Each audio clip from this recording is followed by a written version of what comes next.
మనకున్న సమస్యలన్నిటిని పక్కన పెడదాం. వాటన్నిటికంటే గొప్పవాడు మన దేవుడు. వాటన్నిటిని ఆయన ఎన్నడో చేయించాడు. ఆ అధికారం మనకు కూడా ఇచ్చాడు. ఆ అధికారంని మనం వాడుకుందాం. చెబుదాం, మన కొరకు ఏర్పాటు చేసిన దూతలతో మనం చెబుదాం. మన సమాచారాన్ని దేవునికి అందించి, దేవుడిచ్చే సమాచారం మనకు అందించే దూతలతో మనం మాట్లాడదాం. సమస్య ఎదురైనప్పుడు, శోధన ఎదురైనప్పుడు, ఇబ్బంది ఎదురైనప్పుడు, కష్టం ఎదురైనప్పుడు మనని కాచి కాపాడే దూత మన కొరకు ఉన్నది.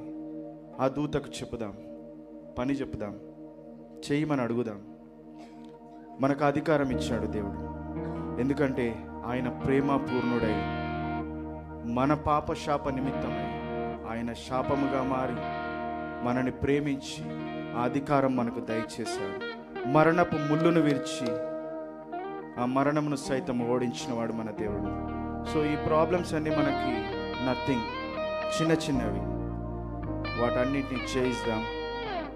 ఆ అధికారం మనకున్నది. మనకున్న వాగ్దానం